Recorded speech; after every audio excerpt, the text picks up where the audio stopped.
Hey, Smart Money Tree podcast listeners. Today I'm going to bring to you an exclusive raw conversation I had with a guest that we had off screen. We were just having a one-on-one conversation. I thought it was so good I would share it. Let me know your thoughts. Let me know if you want to have more of these or less of them. It's a direction I would love to go with some of these conversations, and I'd love to get your feedback. So please send me your feedback. It's not necessarily investing related, but it's just a good old conversation that I had with a due diligence guy that is really thoughtful in different aspects of his business. So hopefully you enjoy this episode with Elliot Holland. There'll be another episode with Elliot with an interview about investment due diligence. So just let me know your thoughts. Always appreciate you all, and hopefully you enjoy it. Elliot, How are you?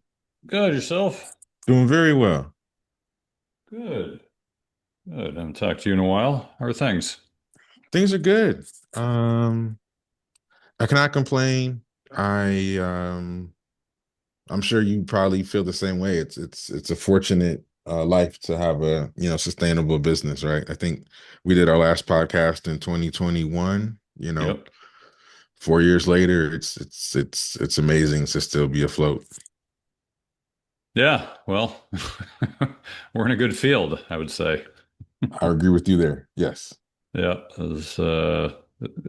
Unfortunately, you can't control how the markets treat you, but there's always work to be done. So, I thank God for that every day, picking a good business in a good industry, because had it just been me and a bad industry or a bad business, who knows what would happen. yeah, I know. I'm with you. You look at all the industries, they're going to be kind of SOL with all the changes going on in the world. And in some ways, I'm thankful that our industry is set up in such a way that nothing really ever changes, even though it Exactly. does. I think that's very true. And I've spent probably the last 18 months really trying to think about what could happen in my industry because I think on the quality of earnings side of the house, people are saying that they can do the work with AI, but I know that they can't, but I know customers will fall for it. Yeah. And I really feel like after kind of doing my thought processes and kind of thinking about kind of anchoring on the most discerning customers who wouldn't even want to consider an option like that, I think I've in the past month or two finally calmed down about that competitive threat, at least for several years. Yeah, I'm with you on that. I'm actually conflicted as to whether, and I hate to say this, it's like a tinfoil hat kind of comment, but I hate to say it, but I've kind of come to the place where I wonder if AI is going to result in any of the proposed changes in the world. I mean, Right, just right. I I I can't put it into data at the point. It's more of a thesis that 6 months ago I thought it would absolutely change the world, and as I've kind of gotten into it, I realize no one's really using it. I mean, they're using it, but it's not really changing people's lives. It's a shiny object, and they claim it's going to take everybody's jobs. And like, I wonder if that's going to happen at all. Like the claims of AI, their job cuts and AI, they're they're combining those two things, even though they're not related. Right. Yep. So, Yes. I think you're right. I think there's a great chance that it doesn't affect nearly as much as anyone thinks, and also that it really only affects very mundane things that we never really touch as professionals. And so yeah. I I agree with. I mean, after living through several, technology shifts that were supposed to change everything, I remind myself of like big data when I was working at Accenture in 2008 and 9, and most people's big data was just a macro in Excel. And then, a decade later, my Accenture friends were still basically using Excel and Microsoft Access to analyze. There was no big data or like Internet of Things. Oh, everything's going to be connected. Some things connected, right? And we resisted others. So I agree with you that it could quite possibly be far less of an impact than we think. Yeah, I was talking to a client a few weeks ago, and I was asking him. He just started. I just asked him about big data. I asked him about AI, and he just starts laughing. He's like, "You mean machine learning?" He's like, "We've been doing that for decades." He's like, "This isn't anything new." And I was like, "Really?" He's like, "Yeah, it's the same thing. They just put a nice shiny wrapper on it, but it's nothing different from what we've already been doing." And I was like, "Okay, so I'm not that far off in my sentiments." That's another good point is that it got a good branding with artificial intelligence, but a lot of it is just what he said, machine learning and sort of leveraging large data sets. Um, so yeah, I agree. It'll be funny in a couple of years to look back and be like, oh, this is just like the year 2000 thing that never did anything. Some while it lasted. Exactly. Fun while it lasted. Yeah, reminds me of the global. I think what this will end up being, unfortunately, be a little different because it's all a commodity. There's no strategic advantage to this, but it reminds me a little bit of like Global Crossing, where Yes.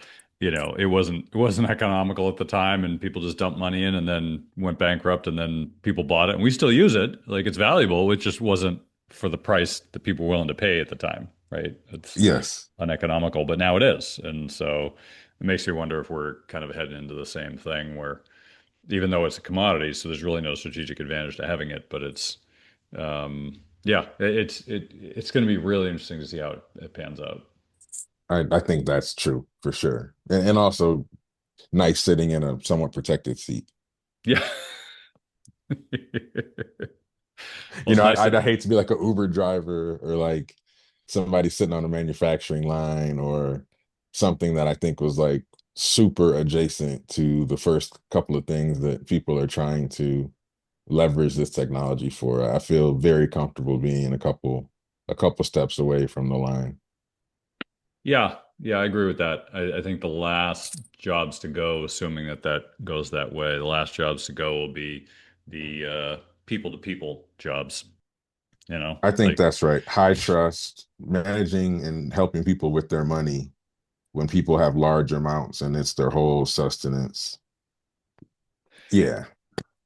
yeah, Oh, it's just like, throw it to a machine. Sure.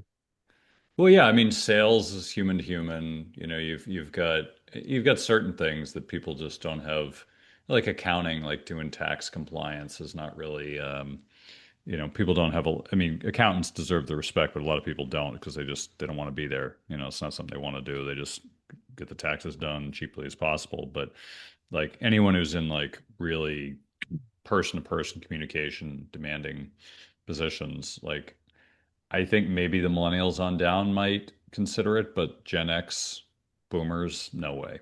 They're not I going to agree with you. substitute that. It's just too built into the core of who they are. I think that's true too. The psychological shift will be a non-starter for a large group of people. Yeah. Yeah, I mean, Gen X is on the shoulder. Some of them will be okay with it. Some of them won't. I mean, like we're tech savvy, but I still want to work with a person. Like I don't trust AI at this point. Not that I don't trust it, but it's just not accurate enough. So I can't put my faith into it. But we are the we are an interesting generation, Gen X. I agree with you. I feel the same way. I don't necessarily trust it, but I know that there are people who are leveraging it for far more things than I am and getting some benefit from it. And like you said, well, I'll tell you what, I use it, I use Chat GPT now probably 5 times a week. Last year, zero. The year before, probably once a month, maybe, as I was trying to just not lose complete kind of access and knowledge of a new technology. Right. But I think of it like a book summary. Like my favorite book is How to Win Friends and Influence People. And each year I try to refresh myself by reading a book summary, but the core of the knowledge is reading the whole freaking book, 10, 20 years ago. Yeah, yeah, that's true. That's true. And people aren't reading anymore. They're not. They're lazy and they're atrophying the muscles that matter. Doing critical thinking, putting in the work, reading the book, all that stuff. Like it just I don't know. Makes me wonder about the next generations. It's hard to. It's like the whole calculator thing. My dad said, "Don't use a calculator. Never learn how to do math," and he's right. But I still use calculators, But I learned to do the math, so you That's can do another both. great point. As a former engineer, it's like, yeah, well, look, the calculators and the calculators on your phone and they do it. And I'm like, yeah, that works, except even now in my due diligence business, there are things that calculators spit out that are based on data sets that at the core you shouldn't trust or aren't statistically significant. And Right. missing that single point or like the average of averages, you're like, yeah, man. And again, your critical thinking and like your core knowledge is crazy. And then even I think about the data sets that are used to feed these algorithms. Well, in a certain context, there's a Elliot GPT, right? And Yeah. the Kirk Chisholm GPT that is multivariate across several different disciplines, several different years, geographically based, rooted in your upbringing and everything. That there's no data set anywhere to capture all of that. And so it's interesting because the systems can only be as good as the data they're trained on. And then I'm sure in your business, just like mine, there's stuff that comes up every day that I don't have a formula in my head or an experience with it to be able to say, oh, the last 5 times this happened, I did this and it worked. I'm actually freestyling on that day on how to handle this. Well, I think it's interesting. I'd heard some people talk about this before. I mean, you think about if you were to replicate yourself. Um, I know a guy who's talked about this. He does podcasts, and he's like, "There's enough of me out there that someone could take all this and replicate me." It's like we're at that point where it could learn from everything I've said and know me and replicate me. And I was like, that's actually an interesting point. Like the more data that's out there, the easier it is for that to happen. Um, it's hard to do it yourself. I've tried. I've tried to replicate myself in an AI bot, if you will, but Sure. I think there's obvious limitations.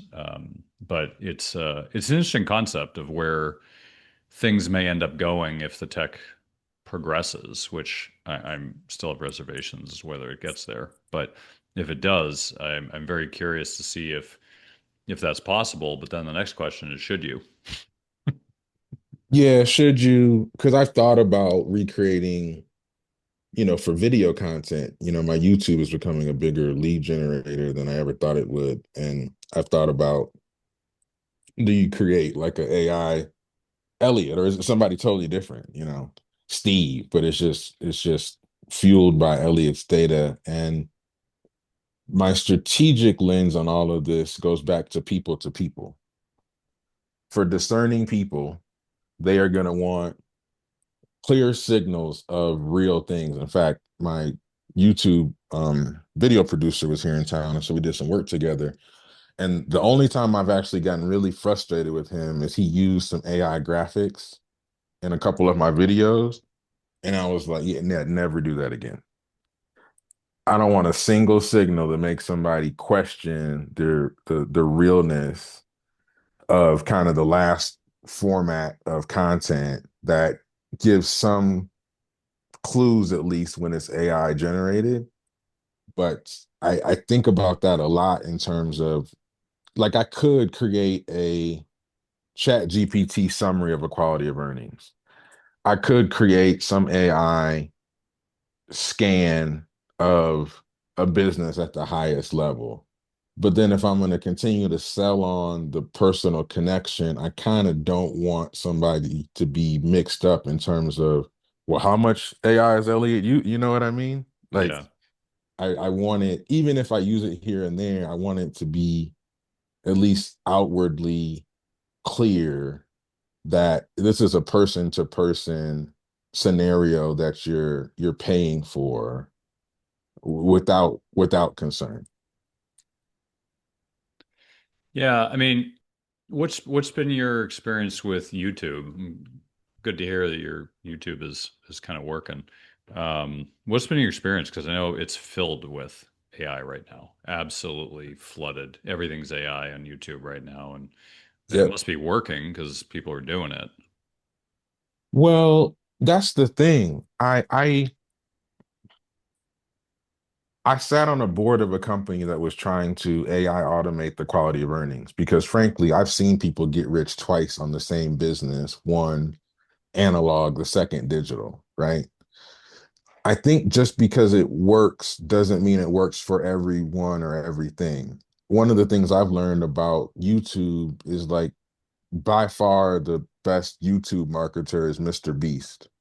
Yeah. Some person that puts out nonsense about nonsense and gets millions, if not billions, of views. But when I double clicked around it, what that means is that the algorithm is set up to push nonsense about nonsense out.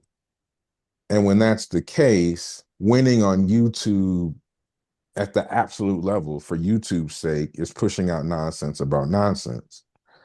Where I think YouTube has been really good to me is that there's not the same recency bias. I think because YouTube was a social platform that came out kind of before the Facebook, Instagram stuff. So it wasn't set up for recency bias, meaning if I drop a video today, 80% of my views won't be today. Right. The other piece that's been really great is that I think YouTube and video generally can engender trust, where I think text, it's tougher. I think audio has some of that too. I think video takes it up a notch. And I think where I think I've gotten my biggest alpha in YouTube is somebody can watch a 5 minute video and understand I'm real, I'm educated, I have a particular view on things that's different, but it's not different just to be sensational. It's different based on a different experience base. And I anchor on trust. And so most of my clients, I would say 60%, if not more, when we get on a sales call, the first thing they say is, "Oh man, I've watched so many of your YouTube videos. I feel like I already know you." Interesting. I've felt that I mean, I do podcasts, been doing it for a long time, and a lot of people listen to podcasts are like, yeah, I heard you on the podcast, really liked it, and want to talk. Um, when it comes to YouTube, it's interesting. The finance, the traffic for finance topics on YouTube is surprisingly low, unless you're hyperbolic. Like some of these, they're not necessarily newsletter writers, but they're people who kind of fit into that genre of newsletter writers, where they're, Yep. they're basically selling information once a month and like, oh, follow my picks, like kind of a thing. Like that Yes. stuff can do well, just because it scares the pants out of people. Or there's a guy who does real estate and he's always got like flames in the background on a house, and it's always like just a crazy image. He's really good and really smart, but like you see the images and it's like, oh my God, the world's gonna burn. And like Yep. people want that, and he's smart, and like I follow him. Like Yes. he's got good stuff. But in many ways, you feel like, that is what draws people's attention is the craziness and the world's gonna end genre. And that's not what I sell. Like I'm not selling fear, but that's what gets people's attention. So it just kind of makes me wonder. Like I see the number of views you have, I look at the number of views I have. You look at compared to somebody like that, and it's like, what am I doing wrong? Like should I Well, be doing that? so It's I have a very strong opinion on this. okay. Um, so you're gonna think I'm crazy, but this is honest. I've hired and fired at least 15 YouTube consultants in the past 12 months. Okay. The reason being is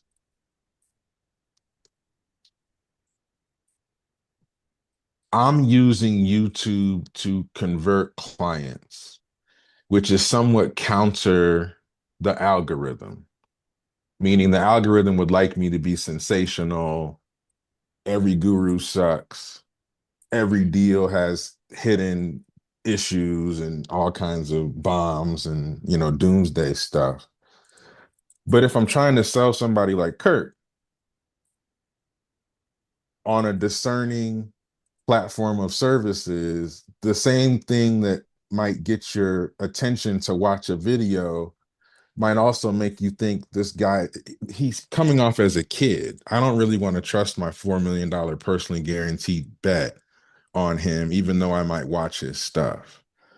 And so what I found was that a lot of the consultants that I had, their strategy, they wouldn't say it, but after I experienced it for a couple of weeks, was let's keep throwing spaghetti at the wall to try to get you to go viral on something or just 10x your normal view count. Then let's do that 20 times in a row, whatever that gimmick is. And then invariably, I didn't get this far down the path because I'd let him go. But it was like, so now I'm going to have a, a audience of people who came for the hyperbole and the baloney, frankly, Right. who kept coming back for it because it was sensational. They're not the discerning people that buy my stuff. And then invariably, what you're going to tell me is the services that I have don't fit the audience, or rather, Elliot, your audience isn't converting on your products and services. Your products and services suck.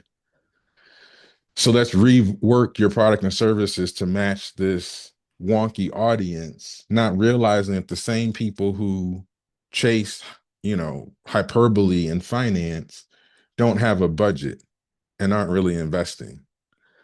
And so where I've pushed tremendously hard and still have to with my marketing team is views is not a proxy for anything.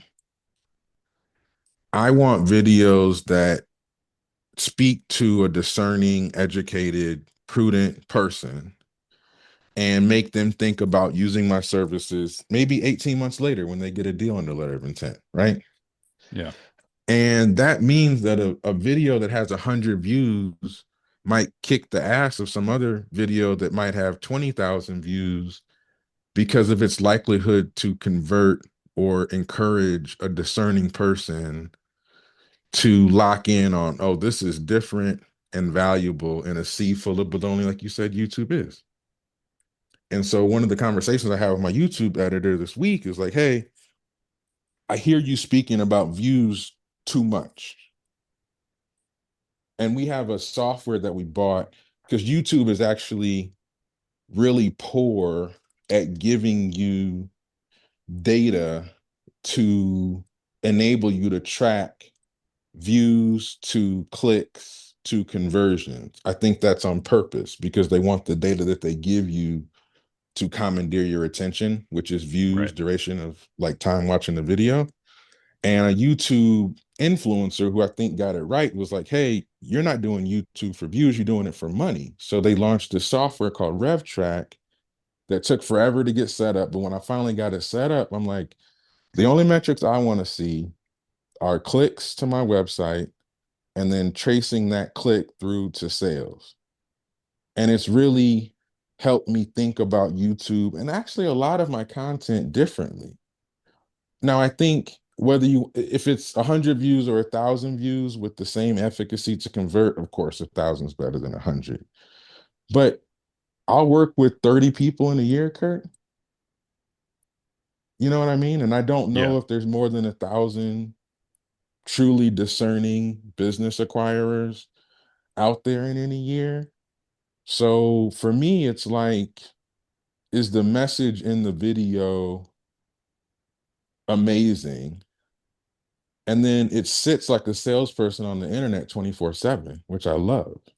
Yeah. Yeah. No, I think there's a aggregation benefit of doing a lot of stuff that I've noticed in the podcast. We have we have a lot of listeners. We've had a pretty good audience for a while, and they're not all going to be clients, but we'll get a Right. handful a year, and but they're good clients that we get, right? So it's worth it. It's a lot of Yes. work. We put in a ton of work, as you know, doing this stuff, like just cranking it out and preparing it and all that. And I love doing it. I love getting the right message out. Trying to change people's framework and getting to think about mindsets and mental models and all the things that actually matter, and not the not the clickbait stuff, not the craziness, but getting people to actually think properly and enjoy it. So we end up getting high quality clients. But it just always makes me wonder. I feel like I don't know that anyone's really killing it in that area, but like I wonder if there's a better way to do it. Um, Podcasting does not have a organic marketing that comes with it. You have to do it. Like it doesn't just Yes. happen like YouTube. Like YouTube just happens. Like podcast doesn't happen. Like you have to Yes. actually get out there and market it. So it's probably one of the worst forms of marketing, frankly, but I just enjoy the audio. But Sure. I think there's an element of it that just makes me wonder, like, why, like, Substack was created because people were just sick of the media. And Yes. Substack came up organically because it was needed. And I wonder if something like that will eventually happen with like high quality content, instead of clickbait, but actually having like sites with high quality content you can go to. And it's kind of, it's just harder to find. You have to really know what you're looking for on YouTube if you were to go there. So I agree. In fact, since we're talking and I'm loving this conversation, I was struggling because a big part of my marketing has been podcast guesting, which brings us together today and did 4 years ago. What I found is that although my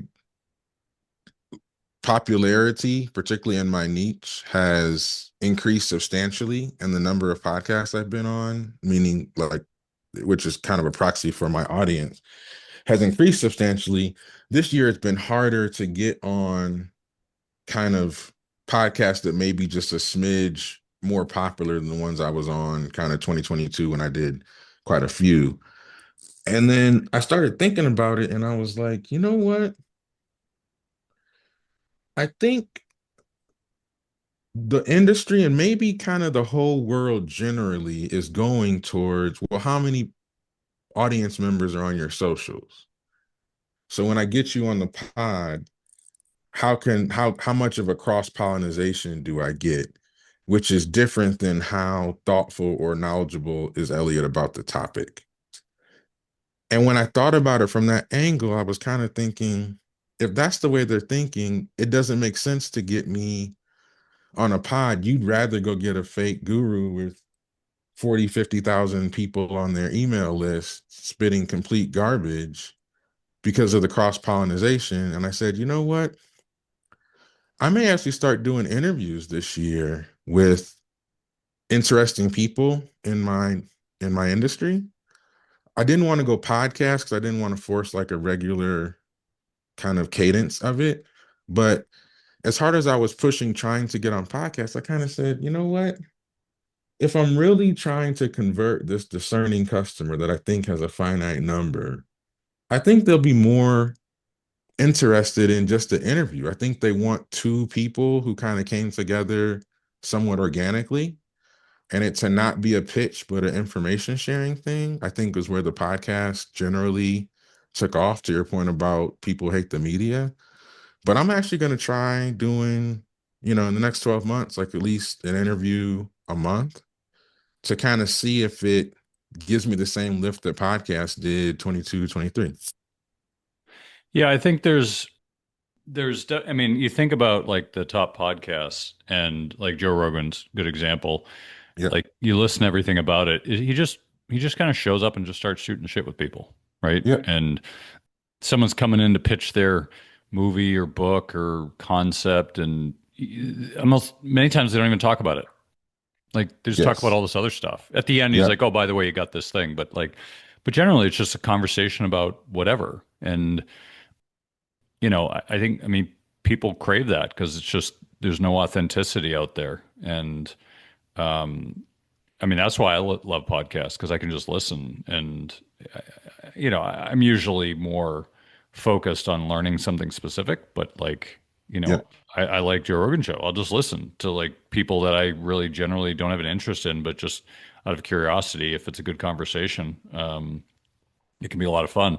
But yeah, I think you're right with the authenticity part. It's hard. You have to just having a good conversation about random stuff like what we're having right now. Like we hadn't planned on talking Exactly. about this, but like this is interesting to me. It's I think it was 2008. I was listening to a guy writes newsletters in the finance field, and a lot of people followed him, and he just did this things like conversations like over my shoulder conversations, and you just hear them talking to other experts, and just like they were literally at a cafe just talking, and Hmm. it was really cool. It was really interesting, and it wasn't all about the specifics like what's going to happen today, but it was more like how they think about things.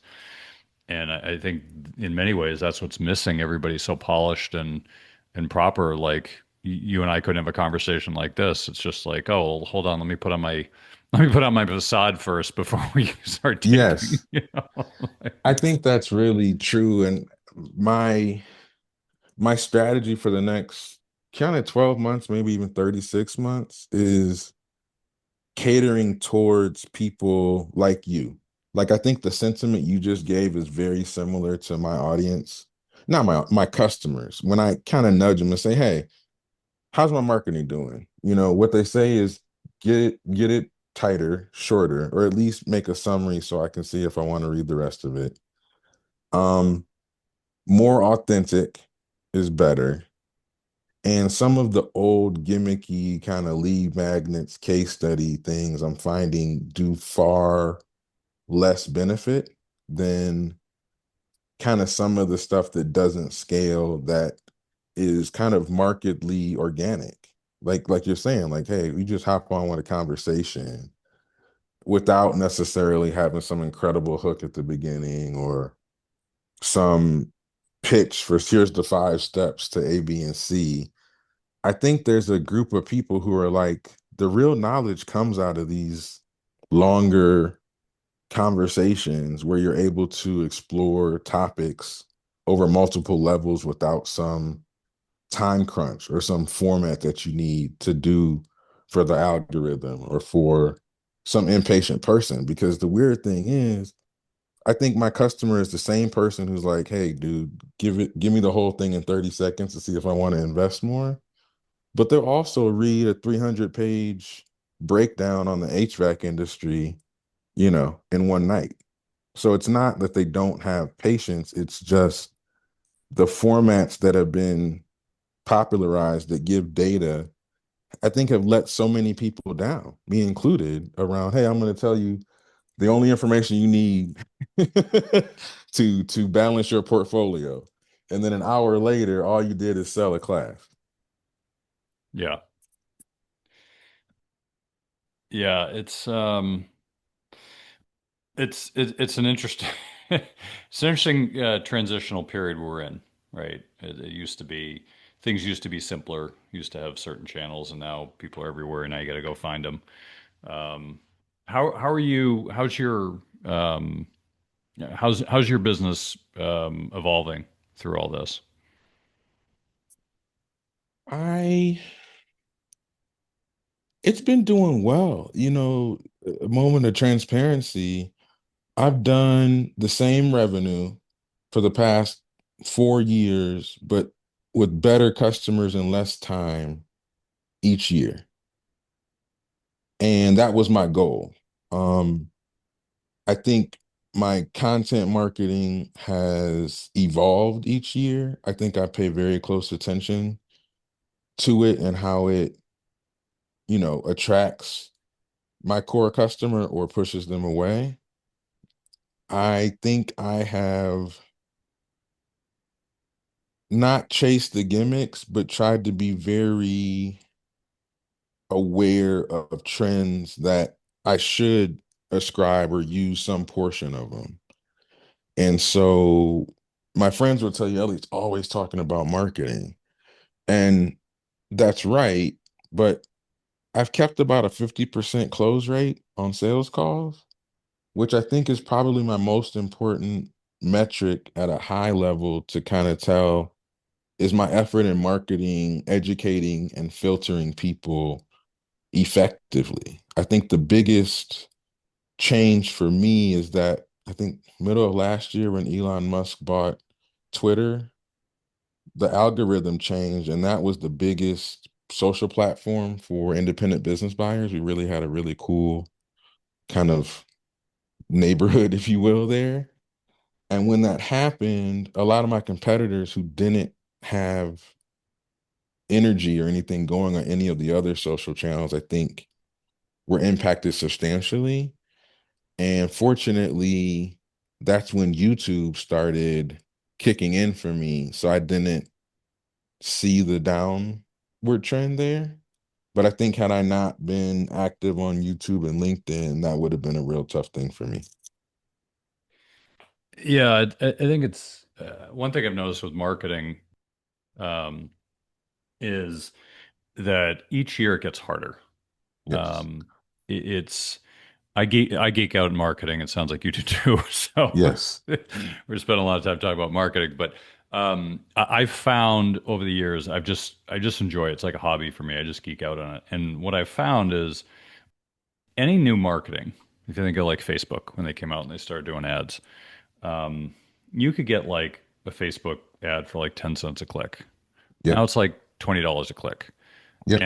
And the results are crap right now. Yes. Whereas back then the results were actually pretty good. And I found like when you back then you could have a click and it would turn into a sale pretty Yes. easily. Now, I mean, I just had a conversation this morning with my Facebook guy, and I'm just cutting the ads. Just they're not working. It's not that they're not working. Like Facebook will feed you clicks, but they are they're not quality. There you And go. Yep. so, like for example, I do some stuff for financial advisors, and my industry is pretty much white men. You know, like Yeah. it historically has been. More women are getting involved, and more ethnicities are getting involved. But generally, historically, it's been like ninety Yeah. percent Let's white keep it men. real. Mine Right. too. Yeah. Right. So in knowing that, when I get 90% of the clicks are Hispanic, there's something wrong with that. Like, Exactly. it's like maybe I'm missing something here. I don't think there's this is, I don't think this is quite right. And I've felt that way for the last year and a half. Like the results have gotten worse and worse and worse. Um, and it'd be fine if they were following up, but of course, there's never any contact. I get I get a click, and in the name field, it has an address. Right. In the email field, there's like a paragraph, Right. and Right. so the data's junk. So it's not just the quality of the names coming in; it's also the data, and it just is getting worse and worse. And it makes me wonder if they're just making stuff up to get the ad dollars, or if they found a way to fill the coffers, but it's not actually quality. And the small businesses are seeing it because I know a lot of them are using it and they're stopping. But big businesses don't really; they're just trying to get brand recognition, so they don't care. Right. But it makes me wonder if some of these platforms are still viable. But the hard part is that that model holds true for everything. So what used to work is you do a Facebook ad leads to a sale. Now it's a Facebook ad that leads to a landing page, which leads to an email list, which leads to a webinar, which leads to this, which leads to that, and Right. then constantly engaging in them. And then 12 months later, maybe you get a sale. That's right. It's not only has marketing gotten harder, it's gotten more expensive, and it's Yes. gotten to this point where a lot of people who don't really know how to market are just letting money on fire, and the people who do know how to market are wondering whether it's worth it. And there isn't anything coming in to fill the void. Right. Whereas usually there's a new marketing platform or technology that will lead to something new, but we're not even seeing that. So it makes me wonder what marketing is going to look like in 5 years, because right now I'm not seeing anything that's making sense. Well, that was the issue that I had with Google Analytics years ago was that, and I don't know if I had the best Google ad person, so I have to start with that. But what I found was that no matter how well you dialed in either the demographics or the keywords that you wanted sort of targeted, because you're putting it into a system like Google that's really trying to figure out, well, how can I monetize as many searches as possible? And for a lot of people, close terms might not totally negate the intent, but for mine, it can. And I would spend, 500 bucks, $1,000 a month on very narrow keywords And then I would go look into like the search console to see what things were actually searched for that created the ad to pop up. And they would be so far off of what I intended, but the money's gone. Yeah. And I kind of said, this feels like an unchecked system. And then I looked at the Google Analytics platform and I was like, I can't understand it. And ecosystems like that scare me because I don't think Google is unable to create a dashboard that's user friendly. I think that they benefit from the complexity of it, and then that forces you to go get a Google Ads or Facebook Ads person. And that person is truly incented as much to deliver results for you as to continually change the parameters, similar to a bad money manager who's sort of always changing their picks to kind of keep you coming back. And it bothered me, frankly. The thing that you were seeing in Facebook ads, I saw in Google, and I was just like, for some of my high ticket items, I might pay $1,000 for a click, $500 for a click, but I wouldn't bet that much on a system that's as willing as Google to serve my ad to, like you said, a Hispanic dude when 99% of my customers are white men. It's like once you do that, it's sort of like you erode the trust where it now becomes, yeah, for awareness, I'll do it. I'll do the retargeting ads for people who have already come to my website. But everything else feels like lighting money on fire. I think one thing I've noticed with marketers is 90% of them are garbage. They are people who took a course, bought some program, Awesome. um, found a easy way to make easy money, and they're not very good at it. Yep. Um, when I started, I think it was 2012 to 15, somewhere in there, when I started really getting into marketing. I think it was maybe 2012. Um, I was interviewing some people to do SEO because I was like, oh, SEO, we need that. Back in 2012, it was actually, it was important. Yep. And you could do something with it. And so I interviewed these two guys. They came in, they were pitching their thing, and I was like, all right, well, I don't know anything about SEO. Let me do a little research before I decide to pay these guys. I think they wanted like 2 grand a month. Yep. So I started doing a little research, and I asked them a bunch of questions. And after doing some research, I realized these guys don't even know what they're talking about. Right. And it would literally take me 5 minutes a month to do the ongoing maintenance of SEO at that point. It got harder, but at that point, it was basically you do stuff, you do your research up front, and then you're done. Um, and what they were claiming was they're going to do all this stuff, and it's the same pitch I still hear today. Well, we're going to do all Right. these things. I'm like, what are you going to do? And I know SEO better than 99% of the people because I really get in the weeds with it, and Yep. um, and I know that pretty much unless you are number one, it's like what's the old adage? The best place to bury a body is on page two of Google. Yes. Like Yes. you're like unless you're in the top, you're nowhere. And so I started going down in the weeds and realized like you have to really know this stuff. You can't just phone it in and say, all right, I'm just going to do this and forget it. You're wasting your time completely. And and so I started that's why I got into marketing because I realized like you really have to do this stuff yourself. You can't outsource it. You can't There you outsource your go. voice, like in writing stuff. You can't outsource like your content. Like you can try, but it's gonna be mediocre because Yes. people are just gonna now people just use AI, which who even knows what the results of that are gonna be. Um the AI doesn't have the personality. They can't replicate your voice no matter how good it is. It's just not going to be the same.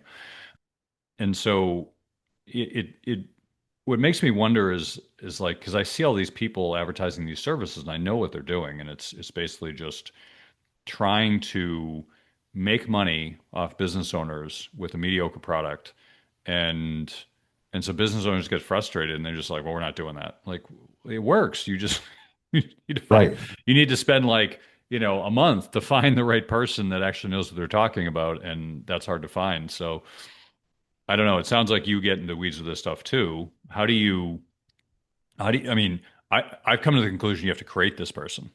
Like you have to learn how to do it. You have to find someone, train them how to do it, and employ them. Like that's what I've come to. Like how have you kind of addressed it? Yeah, no, excellent question because this is, dude, this might be the best conversation I've had all month. I'm like thanking God for reconnecting because I thought I was a crazy person, and now I'm hearing someone who's dealing with the same thing, with the same recourse, right? Like your money, your income changes if you do this poorly. So it's not just spending somebody else's budget. I think I just fired my whole marketing team a year ago.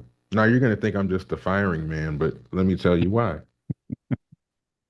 With AI, there's been 3 or 4 times in the past year where something that took 6 months took 6 minutes. And what that meant for me was that systems that I remember when I was my website was on Squarespace, but Squarespace had so many limitations because it was so easy to manipulate that my team said, "Hey, let's move to Webflow." Webflow is a lot more confusing, but a lot more adaptable, right? And then 2 years ago, the AI website builders were terrible.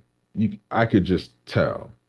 Now I'm able to put in, I went into Lovable the other day, said, hey, take my business buying masterclass website and put 80% of the information above the fold, which is always what I tell my marketing team to do. And because marketing doctrine is don't confuse people or put too much information, they battle with me. And it did the best job ever. And so, me, I have a team of vendors who all specialize in certain areas that are important to me. And I feel that it works well because they're incented to keep their quality up because they're getting paid monthly and sort of 2 months of poor performance puts them in a place where I might cut the spigot off. They're incented to stay on top of their game because that's what's going to keep them going. I could care less how much AI they use as long as the results are good.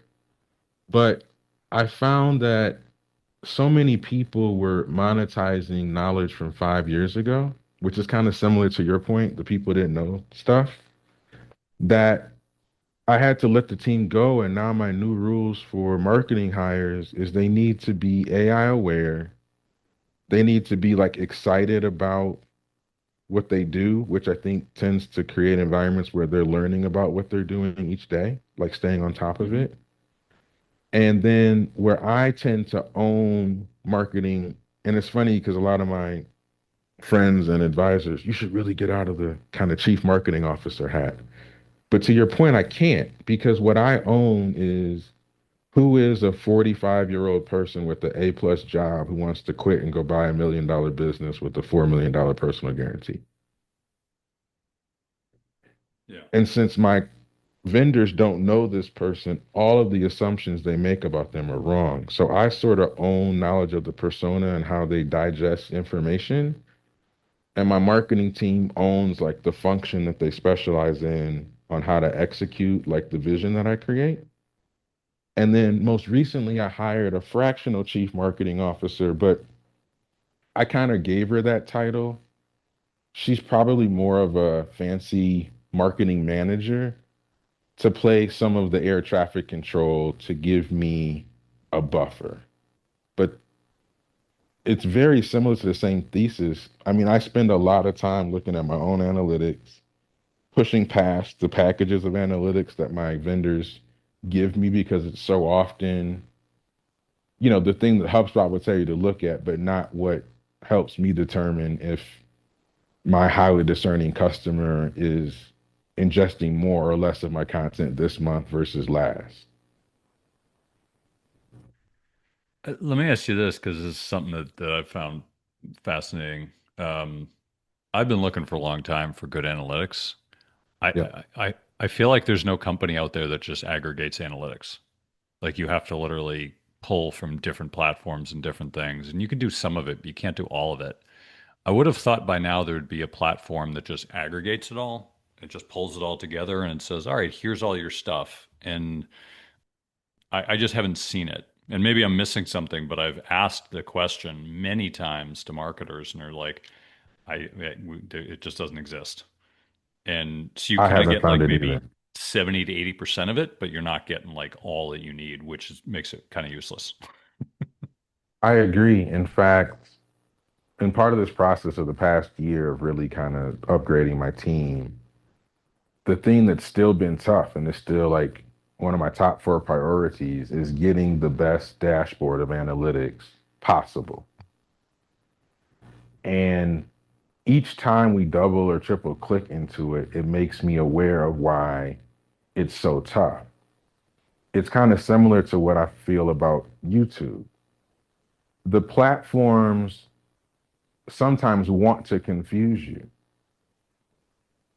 When I look at, so Google brought out this Looker Studio that Yep. was a better like user interface to Google Analytics, but still it's confusing as hell. And when I had the deep dive with my kind of Google Analytics dashboard guy, what became clear was that the core data that Google captures is events at a single time for a random set of people that they then give you kind of demographics for them. But what they don't do well is tracing a single person through the internet um, over time, which would be better. And then HubSpot claims and has, I think, done a better job than most at capturing a cookie of a person that visits your website, and then they can kind of trace that person over time through what they do. The issue I found with HubSpot is they don't, the dashboarding there, both their standard packages, but even when I've hired people to kind of say, hey, do the best you can in a month. Here's 2 grand, right? Just tell me what I could do better. They come back with all these things that I'm not doing perfect in HubSpot, but never anything that's going to get me another buck. And I fundamentally don't believe it's because HubSpot can't do it. I think it's because they make money off of the confusion. Yeah. Well, I think you pointed out a great concept that this is actually a technical term. I don't think anyone's heard of it, but it does exist. It's called a confusopoly. And there's certain industries, financial industry, banking, financial, and especially insurance. Um, Hmm.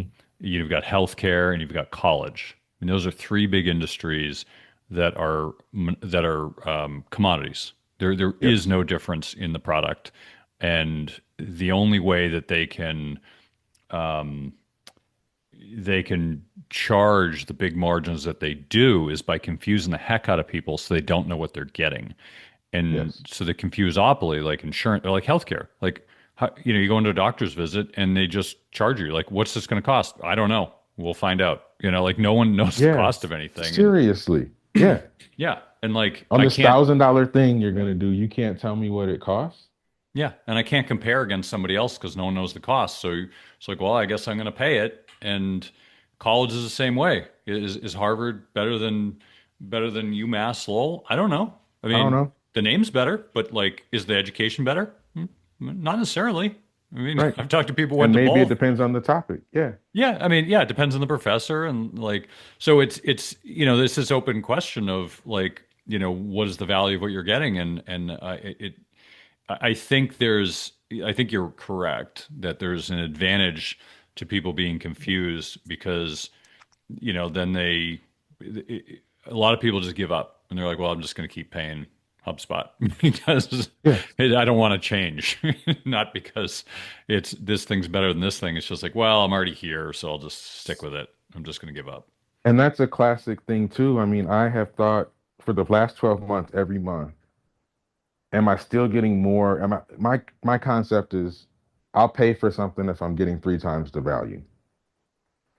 Am I getting 3 times the value on HubSpot? And it's like been marginal the past 6 months. And the only thing, well, not the only thing, the thing that I think keeps me on it today is I haven't found a better solution. And I think the data sets captured in HubSpot in the hands of a person that was focused on growing revenue for a small business could be lethal, but I haven't found that person. And part of my concept around my marketing team has to be AI native is my thought is in 6 months, there's going to be some confluence of ChatGPT powered CRM focused on outcomes that can parse large data sets with better questions and is looking directly at HubSpot, like I'm going to knock off some niche within HubSpot where it doesn't make sense. Because I would pay 3 times what I pay HubSpot easily for a system that could answer like 3 or 4 basic questions that I know HubSpot captures the data on. But, and I had this conversation with my team back to your newsletter concept.